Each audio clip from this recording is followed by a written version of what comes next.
All right, let's jump right into one of the most astonishing, earth-shattering military campaigns in human history.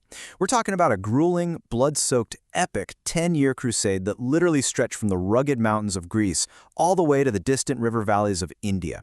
It's a story of unmatched military genius, breathtaking ambition, and ultimately, tragedy. I mean, just think about the sheer impossibility of this premise for a second. A 20-year-old taking on the absolute superpower of his age, the mighty Persian Empire. It sounds completely made up, like a myth, but it sets the perfect stage for our story. This is a tale of unstoppable momentum that eventually crashes headfirst into devastating overreach. So here's our roadmap for this explainer. 1. The Macedonian War Machine. 2. Invading the Persian Empire. 3. The Ultimate Showdown. 4. Pushing to the edge. And finally 5. Mutiny and Legacy. Part 1. The Macedonian War Machine. Inheriting an unstoppable army. Now, Alexander didn't build his military from scratch, right? He inherited this incredibly advanced, highly disciplined military force after his father, King Philip II, was assassinated. And at just 20 years old, which is absolutely wild to think about, Alexander secured his throne. He didn't hesitate for a second. He immediately and ruthlessly crushed local rebellions, even completely destroying the ancient city of Thebes, before turning his eyes toward the ultimate prize, the incredibly wealthy Persian superpower to the east. And his army gives us a clear look at his massive tactical advantage right out of the gate. Traditional Greek warfare relied on the hoplite, equipped with a large round shield and an 8-foot spear. But Alexander's core infantry, the Macedonian phalangites, they used a revolutionary weapon introduced by his father called the sarissa. It was an 18-foot pike.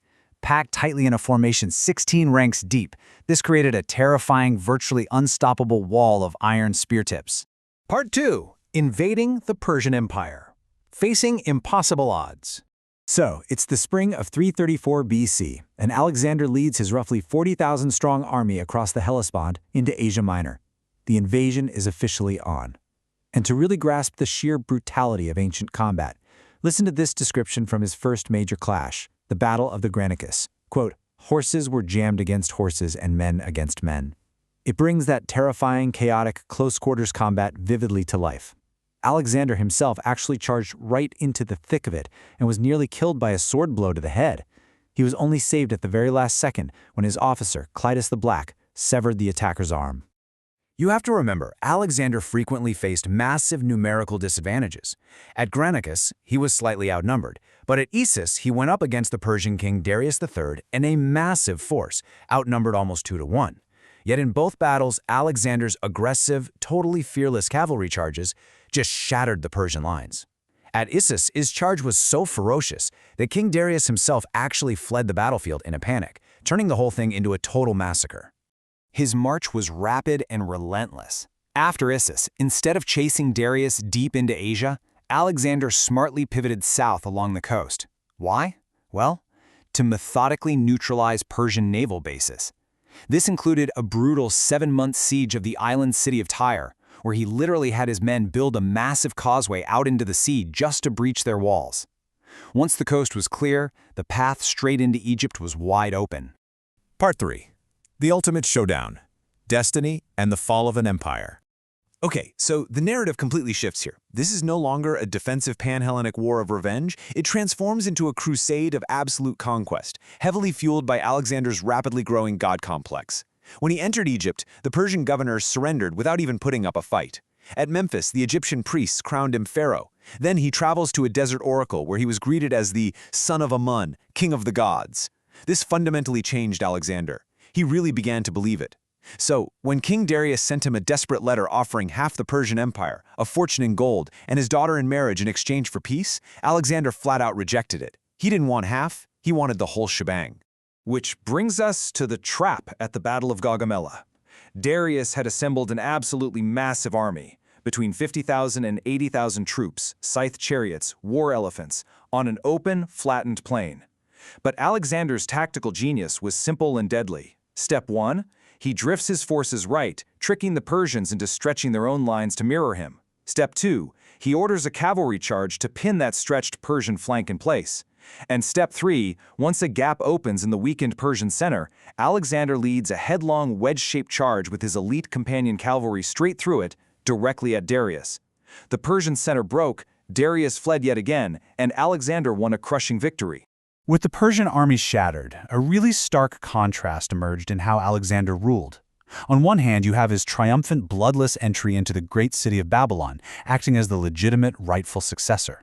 On the other hand, when he reached Persepolis, the ceremonial heart of the empire, he ordered it to be pillaged and burnt to the ground in vengeful retribution for the Persian invasion of Greece a century and a half earlier. It's crazy, but it perfectly highlights his dual role as both a liberator and a totally ruthless conqueror. Part 4. Pushing to the edge. Hubris, paranoia, and the East. So with Darius eventually murdered by his own men, Alexander becomes the undisputed master of the empire. But his boundless ambition pushes him further east into grueling, super frustrating guerrilla warfare in what is now Afghanistan. And with that endless war comes a steep descent into paranoia. A massive cultural fracture was happening within his army as he increasingly adopted the dress and customs of his defeated Persian enemies, specifically a practice called proskynesis. This was a Persian ritual of prostrating oneself before the king. Alexander tried to force his fiercely independent Greek and Macedonian soldiers to perform it. To a Greek, this was pure blasphemy. That's something you only do for a god.